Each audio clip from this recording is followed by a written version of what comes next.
पूजा पाठ, कर्मकांड, ज्योतिष सीखने एवं सनातन धर्म से संबंधित वास्तु शास्त्र, जंत्र मंत्र, तंत्र, शास्त्रोक्त ज्ञान प्राप्त करने के लिए जुड़े हमारे इस चैनल से।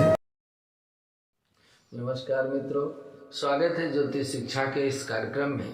आज ज्योतिष की एक महत्वपूर्ण जानकारी आपके लिए लेकर के आए हैं, क्योंकि ज्योतिष शास्त्र ब्रह्मा का नेत्र है और ब्रह्मा जी के नेत्र से ज्योतिष को हम देखते हैं। इसलिए भूत, भविष्य और वर्तमान तीनों बताने के लिए इस धरती पर केवल ज्योतिष शास्त्र ही है और कोई भी ऐसी विद्या नहीं जो भविष्य बता सके। भूत और वर्तमान तो कोई बताने वाले मिल सकते हैं, लेकिन भविष्य ज्योतिष के अलावा कोई भी सटीक नहीं बता सकता। तो आज 8वें भाव के विषय में जानकारी लेकर के आए हैं कि आपकी जन्म कुंडली से जो लग्न से 8वां भाव होता है उसको आयु स्थान कहते हैं, उसको मृत्यु स्थान भी कहते हैं। तो 8वें घर में कौन से ग्रह बैठे हैं तो आपको कैसा फल प्राप्त होगा, यह बताने का प्रयास करते हैं। तो सर्वप्रथम सूर्य से आरंभ करते हैं। यदि आपकी कुंडली के 8वें भाव में सूर्य देव स्थित है, मान लीजिए आपकी वृश्चिक लग्न है, 8 नंबर की लग्न है, तो 8, 9, 10, 11, 12, 1, 2, 3 मिथुन राशि होगी 8वें भाव में। तो यदि वृश्चिक लग्न का जन्म है और सूर्य आपके 8वें भाव में बैठे हैं तो आपकी आयु को बढ़ाने वाले होंगे। यह एक अच्छा वक्ता भी आपको बनाने वाले होंगे, तर्कवादी बनाएंगे। 8वें घर का सूर्य यदि पीड़ित हो गया, अर्थात कहीं से कमजोर हो गया या पाप प्रभाव में हो गया या राहु के साथ हो गया, तो जातक के साथ दुर्घटनाएं बहुत होती हैं, पिता के सुख में कमी आती है, चेहरे पर चोट लगने का डर रहता है। और सूर्य के 8वें घर में रहने से जातक को किसी भी काम में संतुष्टि नहीं मिलती है, वह असंतुष्ट ही सदैव रहता है। आंखों से संबंधित उसको बीमारी हो सकती है और जातक नेत्रों के रोशनी से लेकर के कुछ दुष्प्रभाव से बीमार रहता है। इस घर में सूर्य यदि 8वें या 11वें घर के स्वामी के साथ युति बना रहा हो तो सट्टेबाजी, लॉटरी या जुआ में आपको अचानक लाभ हो सकता है। 8वें घर का सूर्य आपको सदैव अक्सर बुखार से पीड़ित रखता है। यदि सूर्य 8वें भाव में है तो आपको अतिशीघ्र बुखार आ जाएगा, तेज बुखार आएगा, शरीर गर्म रहेगा और इस बुखार के रहने से धीरे धीरे शरीर क्रस और कमजोर होता है। 8वां भाव सूर्य में यदि स्थित है तो पिता के कारक हैं सूर्य, पिता के सुख में कमी होती है, पैतृक धन की हानि हो सकती है। और यदि सूर्य वहां पर बैठ करके निर्बल हैं तो आपको पिता की संपत्ति से भी विमुख कर सकते हैं। इसी तरह से यदि चंद्रमा 8वें भाव में स्थित हो जाए तो मनुष्य की बुद्धि भ्रमित रहती है, क्योंकि चंद्रमा मन के कारक हैं और मन का कारक ग्रह जब 8वें भाव में बैठेगा, क्योंकि शुभ ग्रह यदि 4थे, 8वें, 12वें बैठ जाते हैं तो उनमें पाप प्रभाव आ जाता है। चंद्रमा भी 2 प्रकार से, यदि शुक्ल पक्ष का चंद्रमा पंचमी से लेकर पूर्णिमा तक का है तो शुभ है, और यदि कृष्ण पक्ष के चंद्रमा है तो चंद्रमा भी पाप प्रभाव में आ जाते हैं।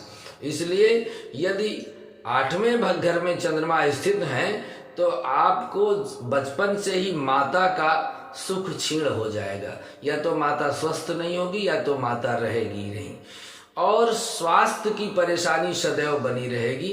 ठंडी और गर्मी, शीत, बात का कष्ट तुरंत शरीर में आ जाएगा, बदनामी आपकी हो सकती है और कोई भी काम करेंगे तो आपके शरीर से पसीना बहुत आएगा। आंखों से संबंधित, विशेष करके बाईं आंख से संबंधित, चंद्रमा बाईं आंख के कारक हैं और सूर्य दाहिनी आंख के कारक हैं। तो यदि चंद्रमा निर्बल रहते हैं तो बाईं आंख में परेशानी हो सकती है। इसी तरह से यदि 8वें भाव में मंगल स्थित हो तो इस घर का मंगल पति या पत्नी की मृत्यु को प्रदर्शित करता है, मृत्यु का सूचक है। जातक एक से अधिक यदि 8वें भाव में मंगल है तो आपको मांगलिक भी कहा जा सकता है। ऐसे लोग मांगलिक कहे जाते हैं। यदि गुरु केंद्र में न हो, चंद्रमा केंद्र में न हो, तो यह मांगलिक दोष पति और पत्नी में वियोग उत्पन्न करता है और बवासीर जैसी बीमारियां हो जाती हैं। वैवाहिक जीवन में खुशियां कम रहती हैं, खुशियां दूर दूर चली जाती हैं और जातक अपने सभी काम आर्डर पे करना चाहता है, हुक्म से कराना चाहता है, जिस कारण से उसकी कट्टरता के कारण उसके पास उसके अपने लोग शुभ चिंतकों की संख्या कम हो जाती है। यदि 8वें भाव में बुध हो तो बुध जातक को जो है 8वें भाव में विनम्र स्वभाव वाला बनाते हैं, अपनी खुद की मेहनत से काफी धन संपत्ति अर्जित करने वाला होता है और जीवन में खूब ख्याति अर्जित करता है। कई तरह के पुरस्कार भी उसको मिलते हैं, लेकिन शारीरिक रूप से थोड़ा निर्बल होता है, कमजोर होता है और शारीरिक संबंध बनाने में भी कमजोर साबित होता है, क्योंकि बुध एक नपुंसक ग्रह है। 7वां भाव जो है वह भोग कारक ग्रह है। भोग से जो दूसरे भाव में ग्रह बैठे वह भोगों की हानि करता है, इसलिए पुरुष है तो उसमें पुरुषत्व की विशेष कमी हो जाती है। यह यदि 8वें घर में बुध स्थित है। इसी तरह से यदि गुरु 8वें भाव में स्थित हो जाए तो मनुष्य का हृदय विशाल होता है, अर्थात उदार हृदय होता है, लेकिन सदैव उदासीन रहता है। किसी से ना कुछ लेना रहता, ना किसी से कुछ देना रहता। कई तरह की गंदी आदतों का शिकार हो जाता है, पान खाना, सुपारी खाना, भांग खाना, मिठाई बहुत खाना, सब जगह गंदगी फैलाना, थूकना। जातक बाहर से दिखने में तो बहुत संस्कारित दिखेगा, लेकिन अंदर से वह उसके अंदर भ्रष्टाचार भर जाता है, उसकी बुद्धि मलिन हो जाती है। लेकिन यदि गुरु अच्छा हो, कुंडली में त्रिकोण का स्वामी होकर के यदि गुरु वहां बैठे तो ज्ञानी जरूर बनाएगा, आध्यात्मिक भी बनाएगा, अपनी बातें गुप्त रखने वाला होता है जिसका गुरु 8वें भाव में होता है, और नौकरी में उसके सदैव परिवर्तन होता रहता है। विधवा या तलाकशुदा या फिर अकेली रहने वाली महिलाओं के साथ ही उसके संबंध बनते हैं, क्योंकि गुरु का 8वें भाव में जाना स्वास्थ्य के लिए भी अनुकूल नहीं रहता है। लीवर में कमी हो जाती है, किडनी में इन्फेक्शन हो जाता है और वायु विकार मनुष्य को प्रायः बना रहता है, इसलिए स्वास्थ्य में बाधा होती है।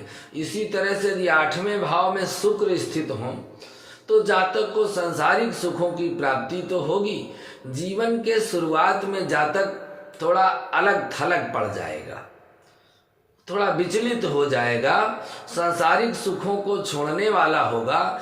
यदि शुक्र 8वें घर में हो तो इसकी स्थिति दुर्बल या फिर नवांश में शनि ग्रह हो तो 8वें घर में दृष्टि पड़ रही हो तो जातक किसी विभाग में सहायक पद पर आसीन हो जाता है, माता के लिए बहुत सारा परिश्रम करने वाला होता है और भोग कारक वस्तुओं पर अपने शरीर को क्षीण करता है। यदि 8वें घर में शनि हो तो जातक की आयु बहुत लंबी होती है, जीवन में कई जिम्मेदारियों को निभाता है, आंखों से संबंधित बीमारी उसको रहती है, पेट बड़े आकार का हो जाता है और दूसरी इतर जाति की महिलाओं से उसका संबंध बन जाता है और जातक को फेफड़े या अस्थमा की बीमारी होती है। यदि शनि निर्बल होते हैं तो प्रायः श्वास का मर्ज हो जाता है, अस्थमा हो जाता है।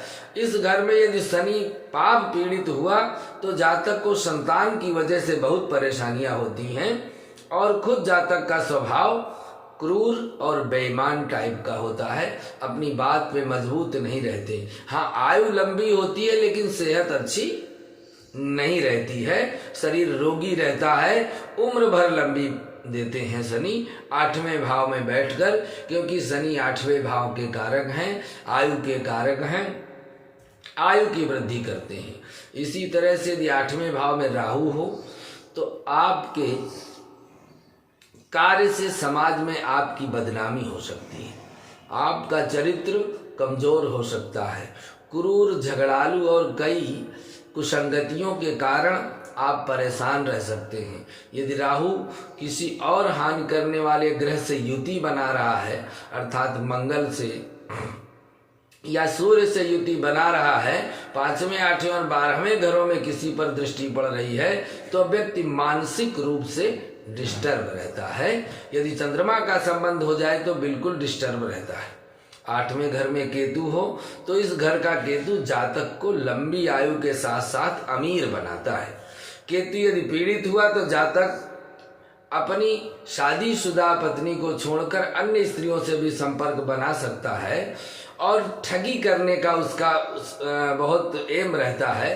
ठगी करके जातक अपनी जरूरतों को पूरा कर लेता है और उसको मल द्वार से संबंधित अनेक बीमारियां घेर लेती हैं।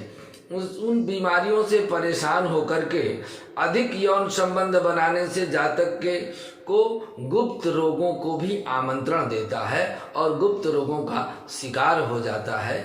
इस तरह से आपको हमने अष्टम भाव में स्थित होने वाले ग्रहों की बात बताई। 8वें भाव में बैठा हुआ ग्रह का ये देखना आवश्यक है सबल है या निर्बल है। यदि 8वें भाव मर पाप प्रभाव से कोई ग्रह आया है तो उसके शुभ फल नहीं मिलेंगे। यदि शुभ प्रभाव में आया है तो उसके पाप प्रभाव कम हो सकते हैं। इसलिए यह देखना आवश्यक है कि 8वें भाव में बैठा हुआ ग्रह सबल है या निर्बल है। यदि सबल है तो आपको परेशानियां कम होंगी और यदि निर्बल है तो परेशानियां ज़्यादा होंगी। ये आपको ध्यान देना पड़ेगा। इस तरह से आज हमने आपको अष्टम भाव में स्थित ग्रहों का फल बताया। आज के लिए बस इतना ही। अगले भाग में पुनः महत्वपूर्ण जानकारी लेकर उपस्थित होते हैं। नमस्कार।